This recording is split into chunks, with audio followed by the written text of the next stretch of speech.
Друзья, всем большой привет, на связи как всегда неизменный автор данного YouTube канала Дмитрий Самсонов. Это экстренное включение, записываю видео сразу после 2 часов тех событий, которые произошли, рыночек у нас упал. Вы смотрите это видео с утра, либо днем, поэтому присаживайтесь повнимательнее, быстро разберем рыночек, новости, что с чем связано. Расскажем, где мы ждали позиций и будем ли мы брать их сейчас с текущих или выждем последний сброс вниз рынка и оттуда полетим наверх. Итак, друзья, погнали! Но прежде чем мы, друзья, начнем, прошу вас подписаться на канал, нажать колокольчик, это очень важно, поддержать меня, чтобы следующие мои видеоролики выстреливали. Итак, друзья, переходим к новостям. Сооснователь Ethereum перевел 41 миллион на биржу Kraken перед вот этим сливом, который произошел буквально несколько часов назад. Если мы откроем 15-минутный график, мы увидим, что здесь у нас произошло падение. Вот такой вот шорт-сквиз, собрали ликвидность. Совпадение ли это?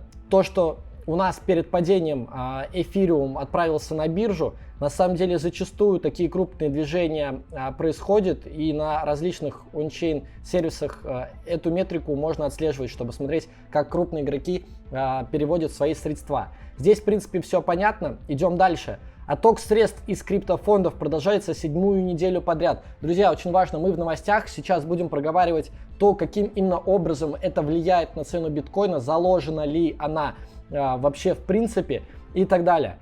Идем дальше. Число запросов по слову криптовалюта упало до значений 2020 года. То есть, как вы видите, в течение дня выходили плохие новости, которые связаны с рынком, с его ухудшением и так далее. Ну и что добило, из-за чего у нас, в принципе, упал рынок, SEC подала в суд на Binance и Changpeng. Как я уже говорил, в связи с регуляциями и с многими вопросами, эта тема будет еще неоднократно нам всплывать в течение этого года, пока мы будем торговаться в рендже. Уже SEC ответил на данные вопросы, представили они ответ. Ну и что, будем следить за ситуацией и посмотрим, к чему же все-таки придут. Я считаю, что эти новости и они полностью заложены в график.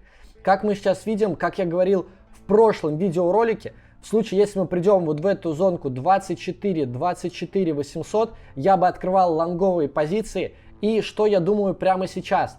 Если мы плюс-минус, во-первых, мы собрали ликвидность. Если мы плюс-минус на текущих закрываемся, однозначно здесь будет небольшая проторговка и финальное снижение вниз сюда. Для чего? С какой целью? Чтобы все люди, которые покупали вот здесь, продавали свои покупки здесь. Если, соответственно, они будут продавать, то кто-то их будет покупать. Кто их будет покупать? Правильно, крупный игрок.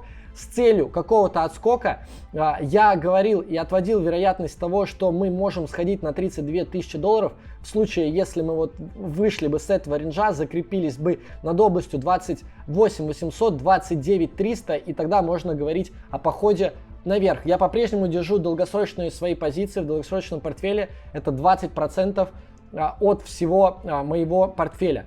Изначально я был в рынке на 40% со средней 19 500, и половину я зафиксировал на 28 300. Эту же часть позиций долгосрочных я буду держать. Спекулятивные позиции я буду открывать здесь. Обязательно уведомлю в своем телеграм-канале, поэтому ссылочка в описании, переходите, подписывайтесь. Ну а с тем, что держу в долгосроке, я не буду укреплять свои позиции, оставлю все как есть и посмотрим, куда нас занесет после этого отскока. Отскок от этой зоны будет.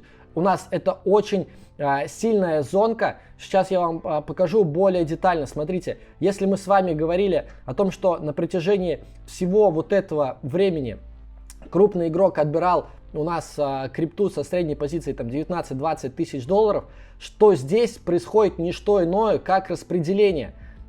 Крупный игрок раздает нам здесь криптовалюту, закрывает нас вот в этой области, потом также перейдет в следующую область, которая будет обозначена вот здесь. Здесь у нас набор позиций, здесь у нас распределение, здесь реаккумуляции, и будет донабирать свои позиции крупный игрок. Ну а дальше уже посмотрим. Я думаю, в течение года можно увидеть начало зарождения бычьего рынка. То есть ситуация понятна. Я говорил, что неоднократно от этой зонки мы будем отскакивать. Поэтому, друзья, 24 300, 25 тысяч. Там мы набираем нашу первую спекулятивную позицию. И я уведомлю в своем телеграм-канале.